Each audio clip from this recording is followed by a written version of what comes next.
Hi viewers, మనం వచ్చేసి Karnataka government 7వ తరగతి తెలుగు వాచకం తెలుగు చూస్తూ ఉన్నాము. తెలుగు మంజరి అనేటువంటి పుస్తకంలోనిది బమ్మెర పోతన రచించినటువంటిది ఈ యొక్క దానగుణము అనేటువంటిది. కవి పరిచయము శ్రీనాథుని యొక్క సమకాలికుల్లో అగ్రగణ్యుడైనటువంటి మహాకవి మహాభక్తుడు సహజ కవి బమ్మెర పోతన. ఈయన రచించినటువంటి భాగవతం ఆంధ్ర సరస్వతికి శిరోభూషణము. అంటే ఈయన భాగవతాన్ని రచించారు. సహజ పాండిత్య బిరుదాంకితుడైనటువంటి పోతన తాను రచించినటువంటి భాగవతాన్ని నరాంకితము చేయకుండా, నరులకు అంకితం చేయకుండా, అంటే మనుషులకు అంకితం చేయకుండా, రాజులకు అంకితం చేయకుండా రామాంకితం చేసి, అంటే రాముల వారికి అంకితం చేశారు. ఈయన జన్మరాహిత్యాన్ని పొందారు. పోతన భాగవతము అంటే అంది ఒక భక్తి రస ప్రవాహము. ఈయన భాగవతాన్నే కాకుండా వీరభద్ర విజయము, భోగిని దండకము, నారాయణ శతకము అనేటువంటి 3 కృతుల్ని రాసినట్లు చెబుతారనమాట. ప్రస్తుత పాఠ్యభాగము పోతన భాగవతంలోని నవమ స్కందము నుంచి తీసుకోబడింది. ఇక్కడ రజవంశోత్తమ రంతిదేవుని కీర్తి ఎల్లన్ జప్పంగబడు నెందునందు నా రాజుదన సంచితార్థంబులన్నీయో నడపక దీనులకిచ్చి ఇచ్చి సకుటుంబుండై ధైర్య సంయుతుండై పేదయై కూడు నీరు లేక కదమ వృత్తి నెందేని 48 దివసముల్ చరింప నొక దినంబు రేవు నెయ్యి పాయసంబు నీళ్లును గలిగిన బహుకుటుంబ భార భయముతోడ నలసివి నీరు వట్టు నాం కలియును మిక్కి లెదవంజూచి కూడవ నుత్సహించే అయ్య అవసరంబున. ఓ రాజశ్రేష్ఠుడా, రంతిదేవుని యొక్క కీర్తి ఏమని చెప్పగలము? బాగా విను. ఆయన యొక్క చరిత్రను గురించి చెప్దాము. ఆ రాజు సంపాదించినటువంటి సంపదనలన్నింటినీ ఎడతెగకుండా అందరికీ దానం ఇచ్చి అతను పేదవాడైపోయాడు అనమాట. పేదవాడు అయిన తర్వాత 48 రోజులు అన్నము నీళ్లు లేకుండా కుటుంబముతో సహా పస్తులు ఉండాల్సి వచ్చినటువంటి గుండె దిటువును కోల్పోలేదు అతను. ఒకరోజు ఉదయం అతనికి నెయ్యి, పాయసము, నీళ్లు అనుకోకుండా లభించాయి. కుటుంబ భారము ఒకవైపు, దప్పిక, ఆకలి మరోపక్క కుంగదీయగా అతను దొరికినటువంటి ఆహారాన్ని తినడానికి తొందరపడ్డాడు. ఆ సమయంలో అతిథి భూసురుండొక్కండ ఆహారం మడిగినెన్ గడపక ప్రేమతోం గారవించి హరి సమర్పణ మంచు నన్నంబులో సగమిచ్చిన భుజించి ఏగెనాతండంతలో నొక శూద్రుండ సనార్దినై వచ్చి పొడసూప లేదనంబోక తనకు నున్న ఎన్నములో ననొక భాగమిచ్చిన సంతుష్టుండడై వాండు సనిన వెనుక.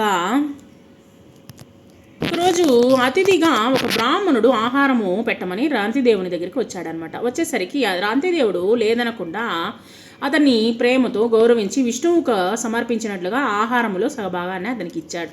ఇచ్చిన తర్వాత అతను కడుపు నిండా తిని వెళ్ళిపోయాడు. కుక్క గమియుందాను నొక్కండే తేర నాయన్న శేషమిచ్చి సన్నయమున వాని మ్రొక్కి బంప వరుసతో జండాలుండొక్కడ అరుగెంచి చక్క నిలిచి హీనుండం జండాలుండను మానవ కులనాద దప్పి మానదు నవలం బోనేరా నీకుం జిక్కిన పానీయము నాకుం బోసి ప్రతిగింపగలదే. ఒక భాగాన్ని వచ్చేసి ఒక బ్రాహ్మణుడికి ఇచ్చాడు, తిని వెళ్ళిపోయాడు. అంతలో ఒక శూద్రుడు వచ్చి అన్నం కావాలని ప్రార్థించాడు. వచ్చేసరికి రంతిదేవుడు లేదనకుండా మిగిలిన అన్నంలో ఒక భాగాన్ని అతనికి ఇచ్చాడు. వాడు తృప్తిగా తిని వెళ్ళగానే కుక్కల గుంపుతో మరొకడు వచ్చి అన్నం పెట్టమని అడిగాడు. అనిన వచ్చాడు, నాకు అన్నం పెట్టమని అడిగాడు అనమాట. అనిన వాణి దీనాలాపంబులకు గరునించి రాజు ఇట్లనియే అన్నము లేదు కొద్దీ మధురాంబువు మాత్రము రావన్న శరీరదారులకు నాపద వచ్చిన వారి ఆపదల్ గ్రన్న నందాల్చి వారికి సుఖంబులు చేయుట కంటే నొండు మేలున్నదే నాకు దిక్కు పురుషోత్తముండొక్కండ సొమ్ము పుల్కస అని పలికి.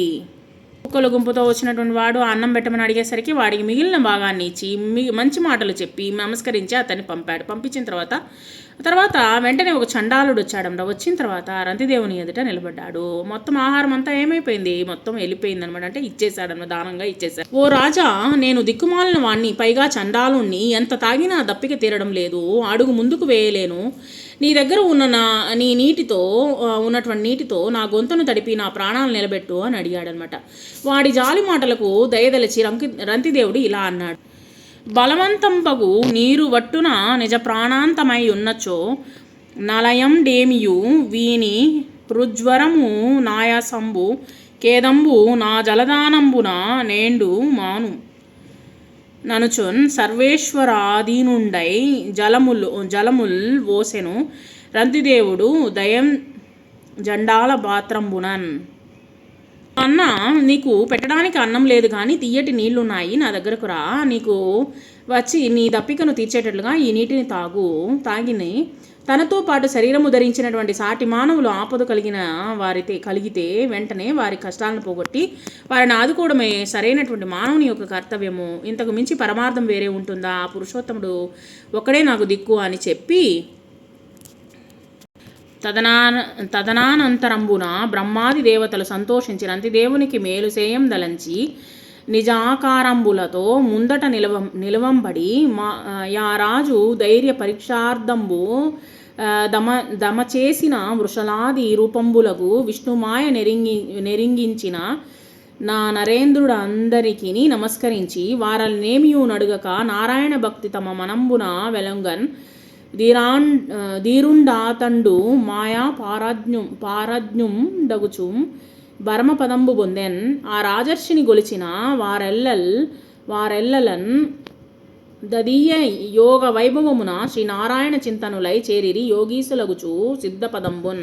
సరే, అతనికి దప్పిక వేస్తుందని చెప్పిన వెంటనే అధికమైనటువంటి దప్పికతో తన ప్రాణాలు పోయేటట్టు ఉన్నా ఏమాత్రము లెక్క చేయకుండా ఉన్న నీళ్లను మొత్తము చండాలుడుకు ఇచ్చేశాడు. నేను చేసిన ఈ జలదానము వల్ల ఇతని హృదయ బాధ, ఆయుష్, దుఃఖము తొలగితే నాకంటే చాలు, అంతా ఈశ్వరేచ్ఛ అనుకుంటూ రంతిదేవుడు చండాలని పాత్రలో తన దగ్గర ఉన్నటువంటి నీటి మొత్తాన్ని పోసేశాడనమాట. ఈ విధంగా దానం చేశాడు. తర్వాత బ్రహ్మ మొదలైనటువంటి దేవతలు సంతోషించి రంతిదేవునికి మేలు చేయాలనుకుని తమ సహజమైనటువంటి రూపాలతో అతని ముందు నిలబడ్డారు. ఆ రాజు గుండె దిటుగును పరీక్షించడం కోసము బ్రాహ్మణుడు, శూద్రుడు, చండాలుడు మొదలైన రూపాలన్నీ తాము కల్పించామని చెప్పారనమాట. ఇదంతా విష్ణుమాయ అని పలికారు. అది విని రంతిదేవుడు వినయముతో అందరికీ నమస్కరించిన తర్వాత ధీరుడైనటువంటి రంతిదేవుడు వారిని ఏదీ ఆచించలేదనమాట. అంటే ఎవరిని ఏమీ కోరుకోలేదనమాట. అతను మనసులో విష్ణుభక్తి నిండిపోయి ఉన్నది. మాయా ప్రభావము ఎరిగిన వాడైనటువంటి అతను పరమపదాన్ని పొందాడు, అంటే భగవంతుడిని చేరుకున్నాడు.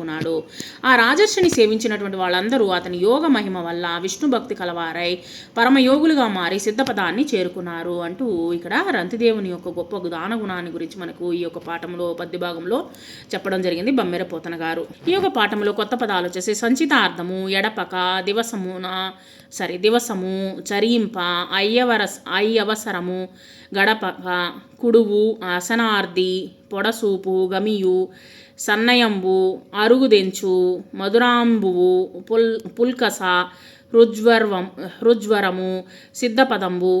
అర్థాలు వచ్చేసి సంచితార్థము తానే స్వయంగా సంపాదించినటువంటి సంపద, ఎడపక ఎడతెగకుండా, దివసము రోజు, చరింప గడిచిపోవు, అయ్యవసరంబున ఆ సమయములో, గడపక వెంటనే, కుడువు తిను లేదా తాగు, రేపు పగటిపూట, అధమ వృత్తి దరిద్రము, భూసురుడు బ్రాహ్మణుడు, అసనార్ది అంటే ఆశతో కోరడము, పొడసూపు అంటే ఇవ్వడానికి లేదనకుండా, చను వెళ్ళు, సన్నయంబు అనునయంబుగా, అరుగుదెంచు వచ్చు, మధురాంబువు తీయటి నీళ్లు, పుల్కస చండాలుడు, పారజ్ఞుండు శాస్త్రాలు తెలిసినవాడు, రుజ్వరము హృదయ బాధ, సిద్ధ పదంబు యోగ మార్గము.